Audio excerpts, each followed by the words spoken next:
Brahmi. Actually, I am very skeptical to use the word Brahmi for the Varivadivam because I don't like to say whatever they begin from 5th century BC will be a very good statement than Brahmi itself.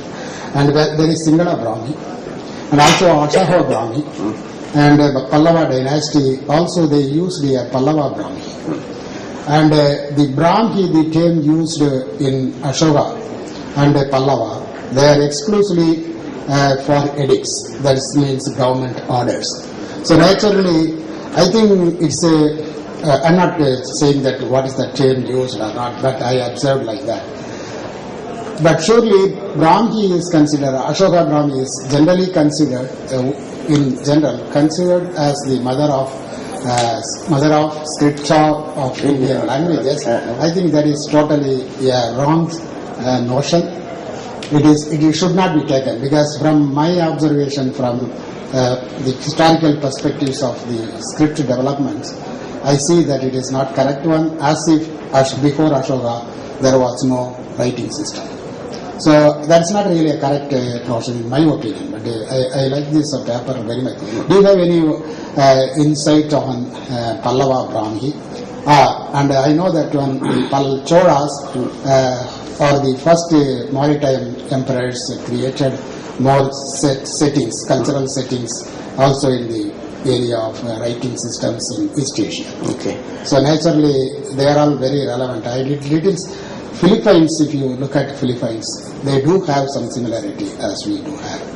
And as our friend told, Japanese also they do have. And anyhow, you have already told that that was not. I didn't go into the Japanese. I really request to do something on this one and expand. Okay, thank you very much. I promise I will do. But the only one thing is, Indian Ashoka's Brahmi, you can see the similarities with the Devanagari now. But the Pallava and the Chola, let's say, we call it as Tamil Brahmi. It's entirely different. I agree with you that this is a South Indian script, that's why we have all roundings are there. Pallavas also had the Granthal letters with all roundings only. So whereas the Devanagari, the rounding is very less. You can see it's strikingly different, and many people have written about the South Indian Tamil Brahmi and the original Brahmi. Well, a lot of differences are there, and maybe we'll discuss it later. Okay. Thank you very much. Last question, Dr. Ramamurthy. உண்மையிலே ஒரு சிறந்த ஆய்வு கட்டுரை. எழுத்துக்களை பார்க்கும்போது நம்ம ரெண்டு வகையை பார்க்கணும். ஒன்று ஒரே மொழியை பல்வேறு எழுத்துக்கள் எழுதலாம். அதே மாதிரி பல்வேறு எழுத்துக்களை ஒரே எழுத்து முறையை வச்சு பல்வேறு மொழிகளை ரெப்ரசென்ட் பண்ணலாம். இப்ப இந்த இதை பார்க்கும்போது ஒன்னு வரி வடிவ முறையில் இருக்கக்கூடிய ஒற்றுமைகள், இன்னொன்னு இந்த எழுத்துக்கள் அமையக்கூடிய அந்த தாற்பயம், பேசிக் அனலைசிங், அந்த ரெண்டையும் பார்க்கும்போது பொதுவா நமக்கு இந்த பல்லவ பீரியட்லயோ இல்ல சோழா பீரியட்லயோ மைக்ரேட் ஆயிருந்தாங்க என்னன்னா அந்த இன்ஃபுளுன்ஸ் அந்த காலகட்டத்து வரி வடிவம் எப்படி இருந்திருக்கு, அதோட போல அவங்க பர்மீஸ் ஸ்கிரிப்டை கம்பேர் பண்ணா அந்த வரி வடிவ ஒற்றுமைகளை நம்ம பார்க்க முடியும். ஏன்னா நீங்க போல வரி வடிவத்தை கொடுத்துட்டு அந்த கம்பேர் பண்ணும்போது அவ்வளவு சரியா தெரியல. இன்னொன்னு அந்த தாற்பயம், அந்த இது எப்படி வவல் கான்ஸ்டன்ட் ஆகுது, வவல் முதல்ல வருதா, அந்த செகண்டரி சிம்பிள் முதல்ல வருதான்னு பார்க்கும்போது அந்த சிஸ்டம் பெரும்பாலான சவுத் ஏசியன் லாங்குவேஜஸ்க்கு ஒன்னா தான் இருக்க முடியும். ஏன்னா எல்லாமே பிராமில இருந்து வந்தாங்க.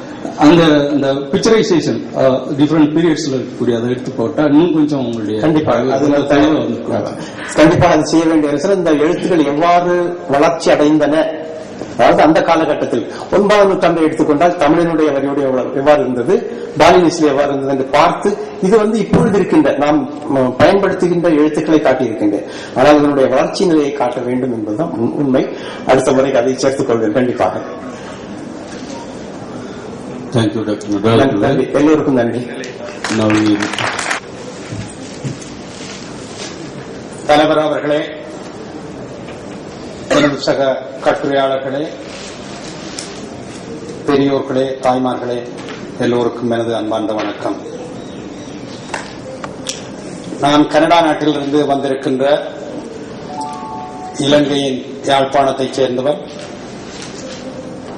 எனது தலைப்பு பல மொழிகளுக்கு தமிழே மூல வரி வடிவம்.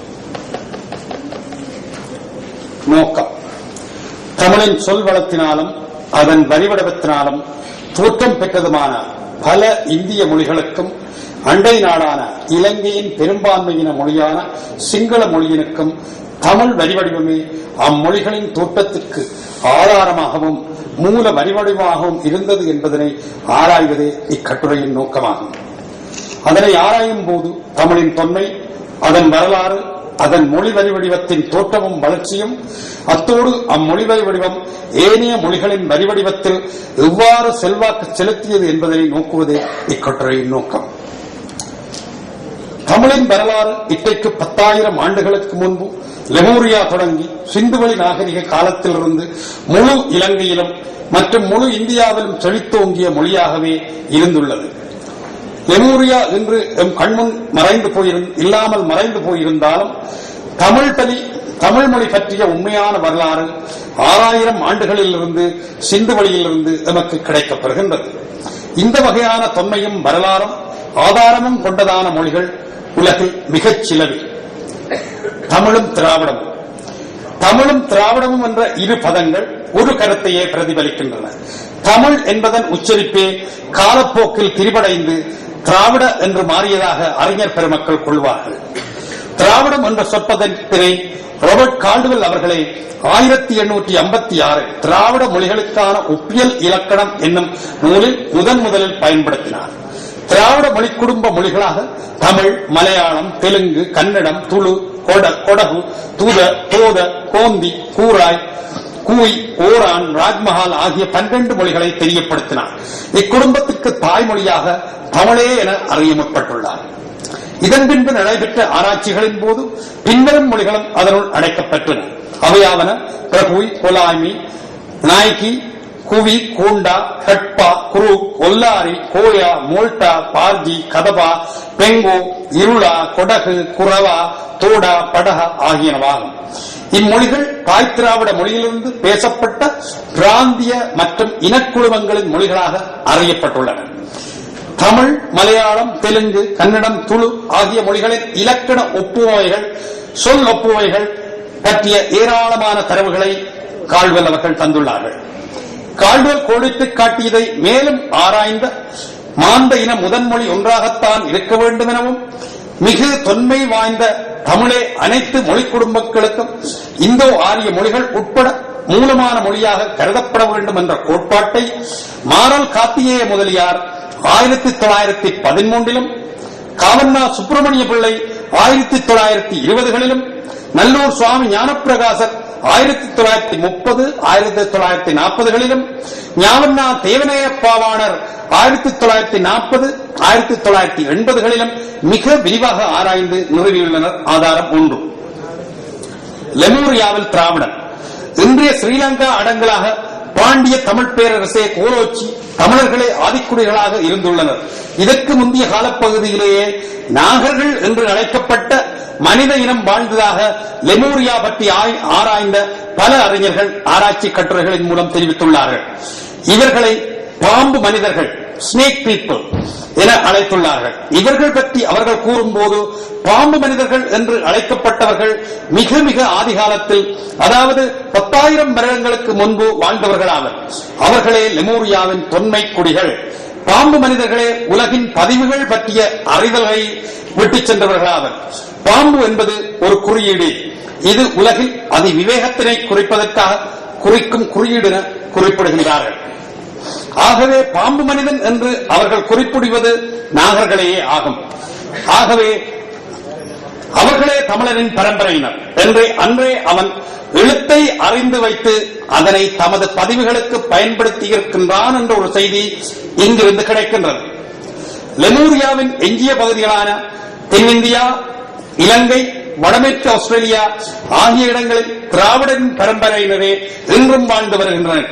குறிப்பாக 10,000 கிலோமீட்டர்களுக்கு அப்பால் வடமேற்கு ஆஸ்திரேலியாவில்